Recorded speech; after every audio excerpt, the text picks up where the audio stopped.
నా పేరు Suresh, swimming coach, sports authority of Andhra Pradesh. ఇవాళ మీ అందరికీ నేను స్విమ్మింగ్ గురించి చెప్పబోతున్నా. ఏంటంటే ఫస్ట్ ఇంట్రడక్షన్ ఆఫ్ స్విమ్మింగ్ అనేది 1830s ఇంగ్లాండ్లో స్టార్ట్ అయింది. స్విమ్మింగ్ ఛాంపియన్షిప్ అనేది 1837 అండ్ ఒలింపిక్స్లో ఫస్ట్ ఒలింపిక్స్ 1896 ఎథెన్స్లో స్టార్ట్ అయింది కాంపిటేటివ్ స్విమ్మింగ్. అండ్ స్విమ్మింగ్లో ఏజ్ గ్రూప్స్ 4 ఏజ్ కేటగిరీస్ ఉంటాయి. Under 11, under 12, under 14 and 17 years and above seniors తర్వాత నెక్స్ట్ మాస్టర్స్ కూడా ఉంటుంది. ఛాంపియన్షిప్స్ అనేది స్విమ్మింగ్ అసోసియేషన్ వాళ్ళు కండక్ట్ చేస్తారు. మనకి బాడీస్ ఉంటాయి. ఫెడరేషన్ వచ్చేసి వరల్డ్ ఫెడరేషన్, ఫినా అని ఉంటుంది. వాళ్ళ అండర్లో స్విమ్మింగ్ ఫెడరేషన్ ఆఫ్ ఇండియా వాళ్ళు కేర్ తీసుకుంటారు. ఇండియా ఎస్ఎఫ్ఐ కింద స్టేట్ అసోసియేషన్స్. మన ఆంధ్రప్రదేశ్లో వచ్చేసరికి Andhra Pradesh amateur aquatic association will take care, as well district swimming associations. ఏ డిస్ట్రిక్ట్లో ఆ డిస్ట్రిక్ట్ అసోసియేషన్ ఉంటుంది. సో కాంపిటేటివ్ స్విమ్మింగ్ అనేసరికి డిస్ట్రిక్ట్ స్విమ్మింగ్ అసోసియేషన్ వాళ్ళ త్రూ డిస్ట్రిక్ట్స్లో సెలెక్ట్ అయ్యి స్టేట్ కాంపిటీషన్స్కి వెళ్ళాలి. స్టేట్ కాంపిటీషన్స్లో పాల్గొని సెలెక్ట్ అవుతే next nationals under SFI, swimming federation of India. ఇలా స్టెప్ వైజ్ వెళ్ళాలి. అండ్ మనకి స్విమ్మింగ్ అనేది యాక్వాటిక్స్లో we have swimming, diving, water polo and synchronised swimming. Later masters and as well strokes ఉంటాయి మనకి స్విమ్మింగ్లో. 4 strokes.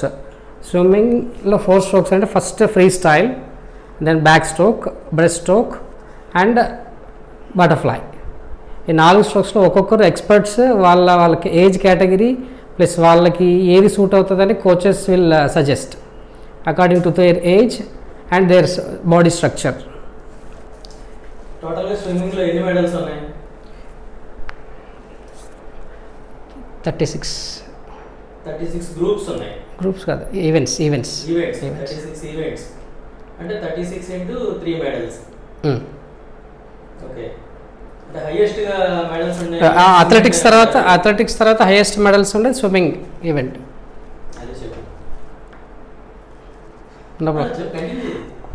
మేజర్గా ఇట్స్ స్విమ్మింగ్ అనేది ఇండివిజువల్ ఈవెంట్. సో అథ్లెటిక్స్ తర్వాత హైయెస్ట్ మెడల్స్ ఉండేది స్విమ్మింగ్లో మనకి నెంబర్ ఆఫ్ ఈవెంట్స్ ఉంటాయి. లైక్ 4 strokes అని చెప్పాం కదా. 4 strokes తర్వాత ఒక్కొక్క స్ట్రోక్కి మళ్ళీ డిస్టెన్స్ ఉంటుంది. 50 meter, 100 meter, 200 meters, 400 meters, 1500 meters free style. అలాగే 50, 100, 200 back stroke, 50, 100, 200 meters breast stroke, 50, 100, 200 meters butterfly. అలాగే 200 meters ఐఎం ఇండివిజువల్ మెడ్లే. అంటే ఒక్కొక్క స్ట్రోక్ 50 meters చొప్పున చేయాలి. 4 strokes ఒక పర్సన్ చేస్తారు కాబట్టి ఇండివిజువల్ మెడ్లే అంటాము. యాజ్ వెల్ మెడ్లే రిలే అని ఉంటుంది. అది 4 members చేయాలి. ఒక్కొక్క స్విమ్మర్ ఒక్కొక్క స్ట్రోక్ చేయాలి. డిస్టెన్స్ 4 into 100 meters అంటే ఈచ్ స్విమ్మర్ 100 meters చేయాలి ఈవెంట్. ఓకే. అంటే ఒక స్విమ్మర్ ఎన్ని ఈవెంట్స్ పార్టిసిపేట్ చేయొచ్చు? 5 events. ఒక స్విమ్మర్ 5 events పార్టిసిపేట్ చేయొచ్చు. అంటే 5 medals కొట్టడానికి అవకాశం ఉంది ఒలింపిక్ లాంటి ఈవెంట్లో. 5 ఇండివిజువల్గా చేయొచ్చు, as well 3 relays. Total 8 medals చేయొచ్చు. 8 medals కొట్టడానికి ఒక స్విమ్మర్కి అవకాశం ఉంది. అంటే ఇంక ఏ ఈవెంట్లోని ఈ అవకాశం లేదు. ఇన్ని మెడల్స్ కొట్టే అవకాశం లేవు. ఇదే హైయెస్ట్. ఓకే. ఏ ఏజ్ గ్రూప్లో స్విమ్మింగ్ స్టార్ట్ చేయొచ్చు? మన ఇండియన్ స్టాండర్డ్ ప్రకారం 5+ years is the best. My suggestion with experience I'm telling. ఎందుకంటే వరల్డ్ క్లాస్లో అదర్ కంట్రీస్లో చేసినంత పూల్ మెయింటెనెన్స్ మన దగ్గర చేయరు. కాబట్టి 5+ years మనకు మినిమం రెసిస్టెన్స్ ఉంటుంది పిల్లలకి. అందుకని my suggestion is 5+ in India. అంటే 5 years ఏజ్లో స్విమ్మింగ్ స్టార్ట్ చేయొచ్చు అన్నమాట. ఖచ్చితంగా. Okay, very good. 5 years ఏజ్లో స్టార్ట్ చేస్తే అతను ఒక ఇంటర్నేషనల్ స్టాండర్డ్ అవడానికి ఎంత టైం పడుతుంది? మినిమం 8 to 10 years మినిమం పడుతుంది ఇంటర్నేషనల్ స్టాండర్డ్కి వెళ్ళాలంటే. ఓకే. ఎంతో డెడికేషన్ ఉండాలి. ఓకే, సరే. అయితే ఇప్పుడు స్విమ్మింగ్ కొత్తగా స్టార్ట్ చేద్దాం అనుకున్న వాళ్ళు మీరు ఇచ్చే సజెషన్స్ ఏంటి? ఫస్ట్ స్విమ్మింగ్ మీరు నేర్చుకోవాలనుకున్నప్పుడు స్విమ్మింగ్ పూల్స్ అప్రోచ్ అవ్వండి. స్విమ్మింగ్ పూల్ అప్రోచ్ అయ్యాక follow the instructions of the swimming pool and కోచ్ని మీట్ అయ్యి మీ పిల్లలు ఫస్ట్ స్విమ్మింగ్ వచ్చా రాదా కోచ్కి ఎక్స్ప్లెయిన్ చేయండి. అకార్డింగ్ దట్ ముందు నేర్పియాలి. బేసిక్ స్విమ్మింగ్ నేర్చుకున్నాక మీ అబ్బాయి వెదర్ ఈజ్ సూటబుల్ ఫర్ కాంపిటీషన్సా కాదా అనేది మీరు కోచ్ని అడిగితే కోచ్ విల్ ఇన్ఫార్మ్ యూ. ఫర్దర్గా కూడా ఇది డెడికేషన్గా చేయాలి. It's a combination of 3: student, coach and parent. ముగ్గురు కలిస్తేనే సక్సెస్ అవ్వగలం. ఒక స్విమ్మరే బాగా చేస్తున్నాడు, కోచ్ బాగలేదని, లేకపోతే కోచ్ స్విమ్మర్ బాగుంటే పేరెంట్స్ సరిగ్గా డైట్ ఇవ్వలేక ఇట్లా చేస్తే మటుకు అవ్వదు. It's a combination of 3 all together సైమల్టేనియస్గా ముందుకెళ్తూ ఉంటే ప్రాపర్గా రిజల్ట్స్ వస్తుంది. ఓకే, ప్రొఫెషనల్గా చేయాలనుకున్న వాళ్ళకి స్విమ్మింగ్కి మీరు ఇచ్చే సజెషన్స్ ఏంటి? It's a 3D principal. డెడికేషన్గా చేయగలిగితే వాళ్ళ సక్సెస్ రేట్ ఎక్కువ ఉంటుంది. ఓకే, ఇంటర్నేషనల్ స్టాండర్డ్స్లో మన అథ్లెట్స్ అంటే ఈవెన్ రీసెంట్గా ఒలింపిక్స్ జరిగినాయి, టోక్యో ఒలింపిక్స్లో మన స్విమ్మర్స్ అనే వాళ్ళు ఎవరు లేరని చెప్పుకోవచ్చు. ఆల్మోస్ట్ అంటే పార్టిసిపేషన్ రేంజ్లో ఉన్నారు కానీ క్వాలిఫైయింగ్ అయిపోయి మెడల్ స్టాండర్డ్కి ఎవరికి వెళ్ళలేదు. దానికి ఏంటి కారణం?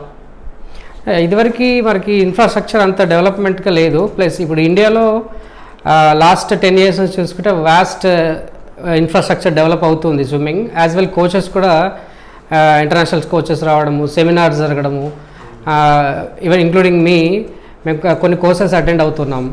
అవి కూడా మేము నాలెడ్జ్ గెయిన్ చేస్తున్నాం. ఇదివరకు ఈ ఫెసిలిటీస్ లేక ఎప్పుడో చదువుకున్న NIS ప్రోగ్రామ్ని అదే ఫాలో అవుతూ వచ్చాం. ఇప్పుడు ఏంటి ఎప్పటికప్పుడు అప్గ్రేడ్ అవుతూ రిజల్ట్స్ ఓరియంటెడ్గా మేము కూడా ప్రిపేర్ అవుతూ ఉన్నాం. రీసెంట్ ఒలింపిక్స్లో 3 పార్టిసిపేట్ చేశారు ఇండియా నుంచి: Sajan Prakash, Srihari Nataraj and Maana Patel. So swimming next ఒలింపిక్స్లో we have a chances to go up to finals expecting, because Srihari Nataraj is a young chap, 20 years ఇప్పుడు present. So next 24 years it's a right age to take chances to get a medal. But I hope 2028కి success అవుతుంది అనుకుంటున్నా medal అయితే. 24 పక్క you will go finals. And మీరు swimming pools approach అవుతారు కదా, approach అయినప్పుడు కోచ్ని పూల్ సైజ్ ఏంటి, డెప్త్ ఏంటి, ఎక్కడ చేయాలి, బిగినర్స్ అయితే ఎక్కడ చేయాలి, స్విమ్మింగ్ వస్తే ఎక్కడ చేయాలి, ఇలాంటివన్నీ మినిమం థింగ్స్ తెలుసుకోవాలి. అంటే స్విమ్మింగ్ పూల్లో జాయిన్ చేసాం వాళ్ళు చూసుకుంటారు కదా అని మీరు వెళ్ళొద్దండి. మీ పిల్లల్ని మీరు కేర్ తీసుకోవాలి ఎప్పుడైనా సరే. స్విమ్మింగ్ పూల్లో మన పిల్లలు దించాము వెళ్ళిపోయాము కాదు, కాస్త అక్కడ నుంచే మీరు కూడా అబ్జర్వ్ చేస్తూ ఉండాలి. ఓకే, అయితే స్విమ్మింగ్కి వచ్చేవాళ్ళు ఫస్ట్ తీసుకోవాల్సిన ప్రికాషన్స్ ఏంటంటే ఏం కిట్ కానీ, తర్వాత వాళ్ళు చేయాల్సిన డైట్ కానీ, తర్వాత వాళ్ళ డే టు డే లైఫ్లో వాళ్ళు ఫాలో అవ్వాల్సినవి ఏమన్నా ఉన్నాయా, దానికి చెప్పండి. స్విమ్మింగ్ పూల్ అనేది కంపల్సరీ అటైర్ ఉంటుంది. Swimming costume, cap is mandatory. ఎక్కడ స్విమ్మింగ్ పూల్ వెళ్ళినా గాగుల్స్ అనేది మీ చాయిస్. సో ఈ minimum thing is swimming costume and cap, ఇవి ఉండాలి. అండ్ కాంపిటేటివ్ సైడ్ వచ్చేసరికి we have lot of expensive suits, swim suits. తర్వాత స్విమ్మింగ్ వచ్చినప్పుడు ఇంటి దగ్గర స్నానం చేసి వచ్చినా అక్కడ బాత్ చేయాలా? మీరు ఇంటి దగ్గర స్నానం చేసి వచ్చినా కూడా మళ్ళీ స్విమ్మింగ్ పూల్లో మేము చేయమని చెప్తాం. స్విమ్మింగ్ పూల్లో మినిమం ఫస్ట్ షవర్ చేసి వాటర్లో దిగాలి, మళ్ళీ ఎక్కిన తర్వాత సోప్తో షవర్ చేసి ఇంటికి వెళ్ళాలి. అంటే స్విమ్మింగ్ చేస్తే జనరల్గా బ్లాక్గా అయిపోతారు, ఆ వాటర్లో కెమికల్స్ కలుపుతారని చాలా మందికి అపోహలు ఉన్నాయి, దాని గురించి మీరు ఏమంటారు? బ్లాక్ అవ్వడం అనేది మీరు ఎండలో స్విమ్మింగ్ చేయకూడదు. ఫస్ట్ థింగ్, ఎండలో ఆఫ్టర్ 9 o'clock స్విమ్మింగ్ పూల్లో స్విమ్మింగ్ చేస్తే యూజువల్గా కెమికల్స్ వాడతాం స్విమ్మింగ్ పూల్లో. అదేమవుతుందంటే రియాక్షన్ అనేది మన బాడీ మీద చూపిస్తుంది. సన్ రైజెస్ కెమికల్ మీద పడి కెమికల్ అది మనకి బాడీ మీద అటాక్ అవుతుంది, అప్పుడు నల్లగా అయ్యే ఛాన్సెస్ ఉంటాయి. అంతేగాని స్విమ్మింగ్ వల్ల నల్లగా ఎవరు అవరు. ఓకే, ఇన్ కేసు టోటల్గా బాడీ కలర్ చేంజ్ అయ్యే అవకాశం ఉంటుందా?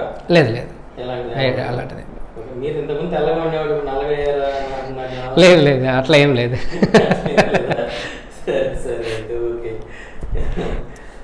Okay, thank you. ఈరోజు మీరు చాలా మంచి విషయాలు చెప్పారు మాకు. తర్వాత అయితే స్విమ్మర్స్, యంగ్ స్విమ్మర్స్ మీరు ఇచ్చే సజెషన్స్ ఏంటి? It's a good and overall body movement. Swimming అనేది చాలా హెల్దీ, మంచి రెసిస్టెన్స్ అండ్ లంగ్ కెపాసిటీ పెరుగుతుంది. అండ్ ఎక్కువ ఇంజురీస్ ఉండవు compare to other games and sports. స్విమ్మింగ్లో ఇంజురీస్ అనేది చాలా తక్కువ. ప్రాపర్ వార్మప్ చేయాలి ల్యాండ్ మీద, కానీ స్విమ్మింగ్ పూల్లో స్పెసిఫిక్ వార్మప్ ఉంటుంది కాంపిటేటివ్ వాళ్ళకి అయితే. మీరు ఏ game which ever the discipline ఆ గేమ్స్ అండ్ స్పోర్ట్స్ తీసుకుంటే వార్మప్ అనేది మస్ట్, అలాగే వార్మ్ డౌన్. ఈ రెండు చేసుకోగలిగితే ఇంజరీస్ కూడా 99% రావు. అంటే వాటర్ అనగానే జనాలందరూ లైక్ చేస్తారు కదా జనరల్గా, అందుకని చెప్పి not only professional swimmers, general population ఎవరెవరు స్విమ్మింగ్ చేయొచ్చు. స్విమ్మింగ్ ఒకే ఒక అడ్వాంటేజ్, ఏ గేమ్లో లేని అడ్వాంటేజ్ స్విమ్మింగ్లోనే ఉంది. ఎనీ ఏజ్ గ్రూప్ రిస్ట్రిక్షన్ లేదు, చిన్న పిల్లల నుంచి పెద్ద వాళ్ళ వరకు అందరూ చేయొచ్చు స్విమ్మింగ్ అనేది. ఎందుకంటే బాటమ్ టు టాప్ మొత్తం బాడీ కదలికలు ఉంటాయి, ఏ ఇంజరీస్ ఛాన్సెస్ లేవు. అండ్ మాకు ఈవెన్ మాస్టర్స్ ఛాంపియన్షిప్ అని కూడా ఉంటుంది 25+ ఏజ్ వాళ్ళకి. అప్పటి నుంచి 25, 29, 30, 34, 35, 39 అట్లా ఎవ్రీ 5 ఇయర్స్కి ఒక ఏజ్ గ్రూప్ ఉంటుంది. వరల్డ్ క్లాస్లో చూస్తే లాస్ట్ 10 ఇయర్స్ నుంచి బాగా మాస్టర్ స్విమ్మర్స్ పెరుగుతూ ఉన్నారు రోజు రోజు.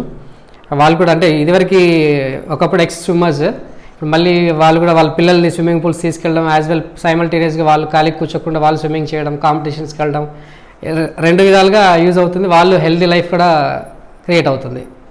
ఓకే, మీరు హైదరాబాద్ లాంటి one of the India biggest city కదా, హైదరాబాద్లో గచ్చిబౌలి స్టేడియం అంటే చాలా ఫేమస్, అది వరల్డ్ క్లాస్ స్టేడియం. దాని స్విమ్మింగ్ పూల్ ఇన్ఛార్జ్గా చేశారు నియర్లీ 10 years. అక్కడికి ఆంధ్ర డివైడ్ అయిపోయిన తర్వాత ఇక్కడికి వచ్చిన తర్వాత మీకు ఇక్కడ రిసోర్సెస్ తక్కువ అని చెప్పాలి, డెవలప్మెంట్ స్టేజ్ అని చెప్పాలి. ఇప్పుడు మన ఆంధ్ర స్విమ్మర్స్ వరల్డ్ క్లాస్ స్టాండర్డ్కి వెళ్ళడానికి ఏమైనా అవకాశాలు ఉన్నాయా? ఇక్కడ ఉన్న పూల్స్ కానీ అవి కానీ ఆ లెవెల్లో ఉన్నాయా? దానికి ఇంకేమన్నా డెవలప్మెంట్ రిక్వైర్మెంట్స్ ఏమైనా ఉన్నాయా? ఖచ్చితంగా చెప్పాలి, ఎందుకంటే Hyderabad is already developed city. We have world class pools and infrastructure. ఇక్కడ డివైడ్ అయిన తర్వాత ఆంధ్రలో అంత వరల్డ్ క్లాస్ పూల్స్ ఎక్కడా లేవు. As on date 25/50 meters pools. Government is coming up with new proposals, new swimming pools. But as on date ఏంటంటే after division స్టేట్లో only 25 meters pools అని ప్రతి డిస్ట్రిక్ట్స్లో ఉన్నాయి. ఒక 50 meter pools అనేది first swimming pool in combined Andhra and now also. అది లక్కీగా కర్నూలు ఉంది, అది 50/21 meters. And Vijayawada 50/21 and as well 50/21 in Vizag. So ఫ్యూచర్లో we're coming up with 50/25 meters world class infrastructure swimming pools with the support of sports authority and government. Coaches కూడా ఇప్పుడు అందరు కొంచెం ఇంకా డెవలప్ అవుతూ ఉన్నారు. Lot of courses we're doing. In ఫ్యూచర్లో we hope all will goes in positive way in development of swimming. ఇప్పుడు asthma లాంటి ప్రాబ్లమ్స్ ఉన్న వాళ్ళకి స్విమ్మింగ్ చేయడం వల్ల ఏమైనా డిసడ్వాంటేజెస్ ఏమైనా ఉంటాయంటారా? లేదండి, my experience, personal experience, asthma patients కూడా స్విమ్మింగ్ చేయొచ్చు.